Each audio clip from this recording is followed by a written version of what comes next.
And welcome to a local's guide to the Bourbon Trail, Louisville edition. This episode is going to cover how to tackle your next bourbon trip to the Bluegrass State in the city of Louisville.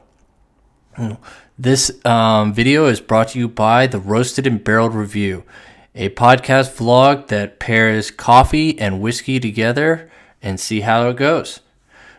Now, in this video, what it's going to cover is where to go drinking, where to see how they're making the bourbon, where to go eat, where to go stay, and basically get you covered for your trip on the Bourbon Trail in the city of Louisville. We will have timestamps for each section to let you know where specific information that you may want to access. And I'd say that this information should be good till fall 2023. At the time of this recording, it is spring 2022. So if you're listening to this after fall 2023, I should make a new video then to just kind of give you an update on what's going on. But who knows if I will. We'll have to wait until then. But this is the local's guide to the Bourbon Trail, and let's get going. So here's our map here with all our icons. We have distilleries, bourbon buying, bourbon bars, food and drink, and lodging. But we're going to start off with distilleries.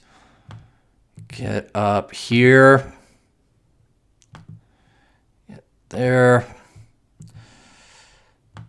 So we have about 7 distilleries in the city of Louisville that you can go see. I know there's eight icons right over here.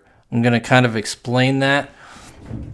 The way it kind of works is the urban distilleries are there for when you just can't go out into the countryside and get the real thing.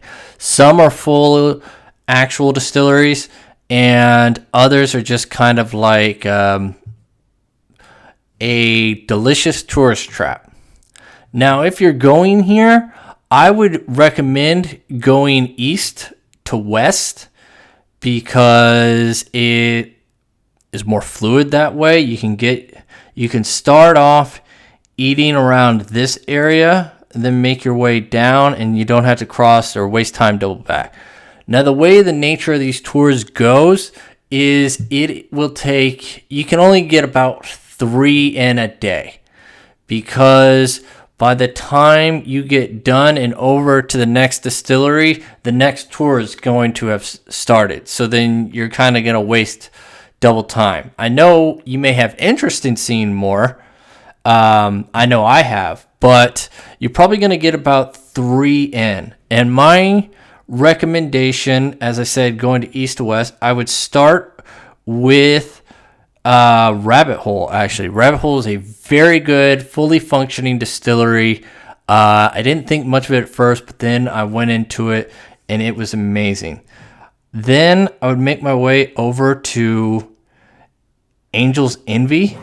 Again, another fully functioning distillery, and you can go get lunch over at the Louisville Slugger Park. If you like barbecue, there's the Against the Grain Brewery. Next, I would probably skip over Old Forester. It's really expensive. Evan Williams Bourbon Experience is just hard to. It's not hard. It was one of the first urban distilleries or urban experiences that's popped up in the city, and they really, it would be a lot of work for them to update it to try and keep up with the Joneses, but it is there. Michter's is a very high demand distillery tour. I really honestly haven't been in it, but it is not their main space, so that's kind of why I'm docking in the space. Your final stop. I know I've been kind of talking along, but I mean, how are you going to skip these? Peerless. Peerless is a fully functioning distillery, and you kind of go, well, what does that mean? It's like these, like the main point of their operation is there, which you can't really kind of say for Michter's or Old Forester.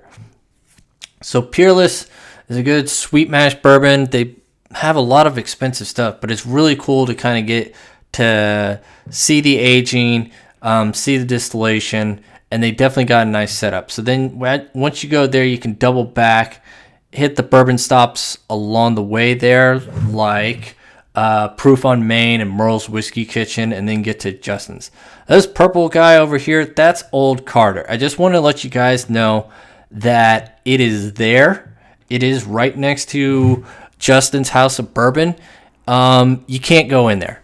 If you see a line out there, you might want to get in line, but generally you can't go in there unless you're a bourbon influencer. Had to be honest. Now, if you have time, but you can't leave the city, I would head over to the Stitzel-Weller Distillery over here. Now, Stitzel-Weller is one of the older bourbon distilleries, and that's about the closest thing you're going to get to an authentic bourbon distillery tour experience in the city of Louisville. It is kind of set up like the gift shop and everything's kind of set up like a Southern Country Club. But after you get out there, you can go into the barrel houses where it is very legit, compact but legit. I would say that's probably the most authentic bourbon experience you're going to get within the city of Louisville. Yeah, I prefer going to the countryside, but if you're going in, hitting up Rabbit Hole, Angel's Envy, and Peerless would definitely be the way to go. Let's go bourbon hunting. So we'll pop this up here. We'll get that off there. Bourbon buying. All right. So I should give you a little precautionary note that everybody knows what they got. You're not going to pull one over on anybody. You're not going to find some dusty bottle of Pappy that somebody just didn't see. Everybody knows what they have. That may be disappointing for you, but it's the truth. So what I would go for is I would go for in-store bars and tastings. Particularly my favorites are Evergreen Liquor, Justin's House of Bourbon, and Party Mart. So you're gonna hear everybody say go to Justin's House of Bourbon. And it honestly is the truth. They got great service there. They're going to have the bottles that you most want and desire, but you're going to pay a premium for it. But they are there. We're talking Stag Jr., E.H. Taylor, Blanton's, big bottles of Eagle Rare. Everything's there. Now, if you're not interested in going for the big stuff, I'd still recommend going there because everything else that's not behind a case and is not at the very end in their good shelf, everything else is reasonably priced. And you'll find some stuff that you may not find everywhere else in Iowa City or Phoenix or wherever you're coming from.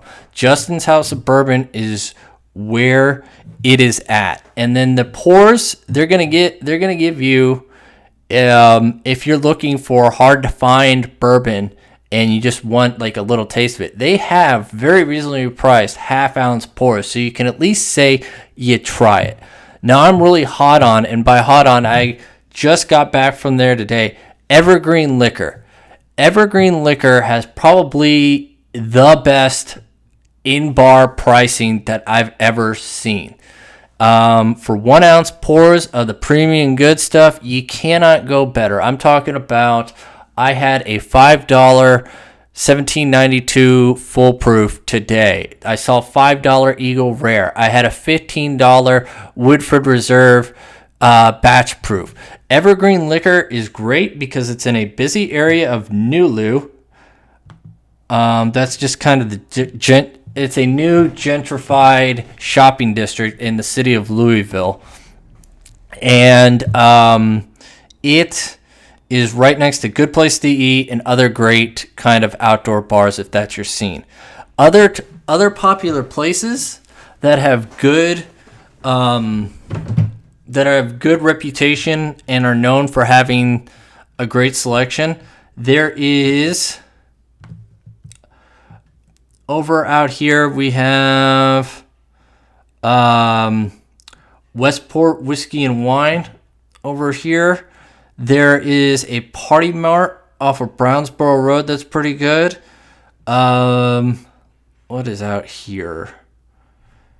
The Total Wine and More is your standard Total Wine and More, but because they're local, they might have some good things. And what else did I note here? Taste Fine Wine and Bourbon has a great selection, but I feel it's gonna cost. They have a premium on their stuff, but it's in that Nulu area. So if everything else is kind of like just crowded, or it's a nice place to stop by if you're going to eat there. Again, it's not a great place for hunting. You may see a bunch of Instagram videos of people bringing good hauls. Those people are visiting the distillery out in the countryside. Everybody's going to tell you to go to Justin's, but Justin's is a straight business type. It's not something that you can hang out there for hours. It's to look at bourbon, get some samples of bourbon, and then kind of got to move on because that place gets crowded. But overall, you can still have a good time, but you just ain't gonna find. It's not gonna be easy finding the good stuff. And I'll go further into detail of the reason why is there are bourbon groups out there filled with the liquor store owners, liquor store employees, and they share the information of each other of like, this is when this thing's dropping, this is when that thing's dropping. The best recommendation I can get is some of these distilleries have mailing lists. Like I know Old Forester has a mailing list and they'll randomly pop out with something, but everything else is just kind of traded amongst insiders. So that's really all I got for you with regards to the bourbon buying experience in the city of Louisville. Okay, let's do some drinking.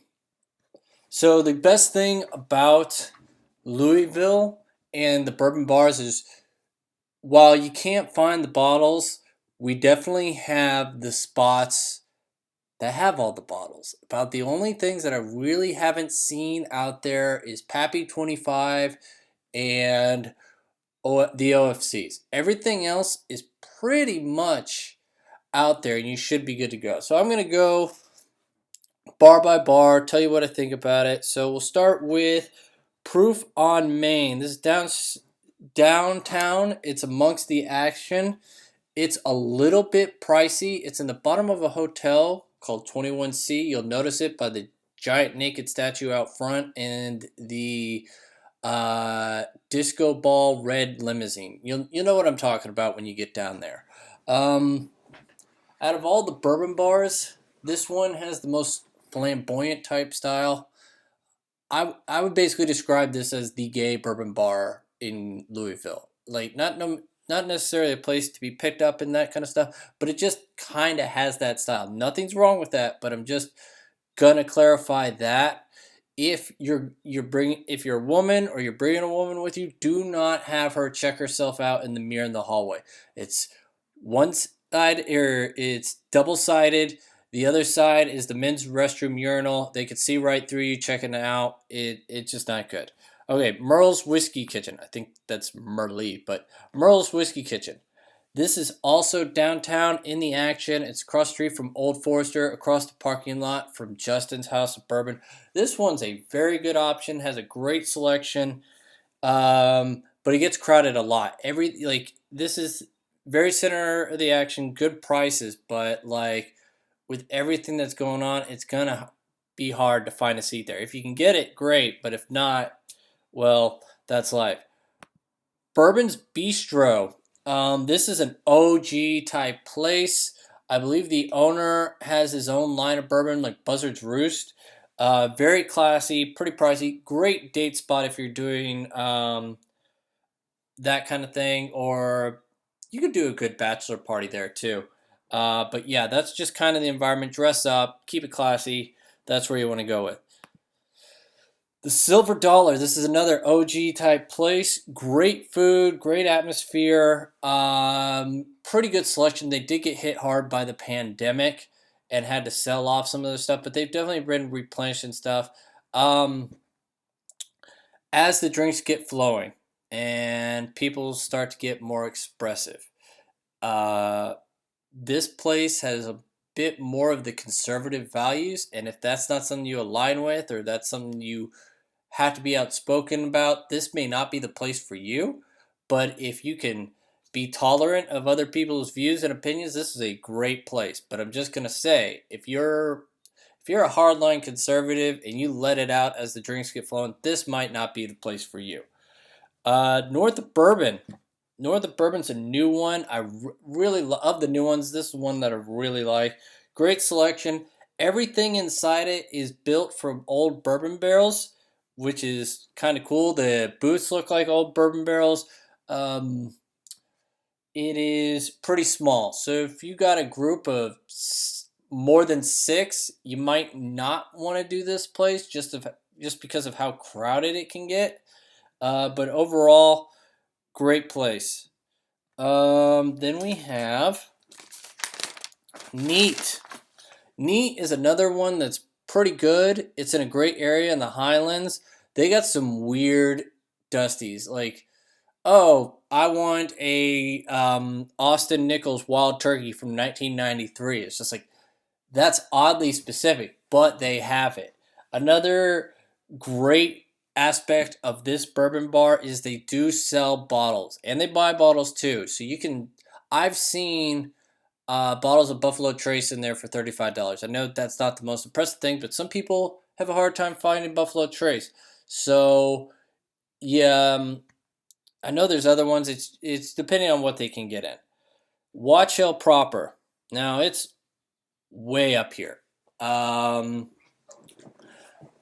It's basically a bourbon country club. It's expensive, but I'm just gonna go ahead and say it.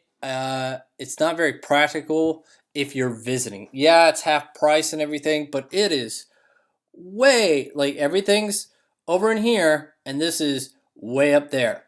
Uh, like I know I can't. It's at least $1,000 just to become a member of it. And to go all the way out there and get turned down, or go all the way out there and maybe get, like, it's one thing to drink and have a good time, but how are you going to get back from there? Why would you stay all the way out there? If you know somebody that's a member, great, go. But this location is just not doing it for me. So let's move on to the next topic.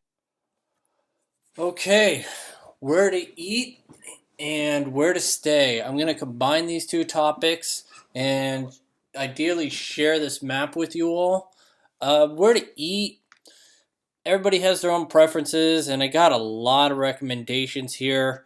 Um, you can't go wrong with most of what's on Main Street or close to the urban distilleries. What I would like to point is some of my favorites. Some of them have to do with bourbon, some have to not do with bourbon. With regards to the most Kentucky thing that you can think possible, Wagner's Pharmacy is right across the street from Churchill Downs. This is a great breakfast spot. It's half of a diner, half of a horse pharmacy, and it's a really cool spot to hear about the history of horse racing, hear industry experts talk about it, and kind of see the history of the sport. And when else are you going to say, yeah, we went, got breakfast, and then browsed through a selection of horse shampoos? It's pretty cool. Now, for a midday spot, I really liked Faux Lou in Nulu. They have some great wings. Against the Green Brewery has some great barbecue. This one's across from Angel's Envy. Let's see what else. Royals Hot Chicken has a great coffee bourbon slushy that's pretty good. La Bodeguita de Mima.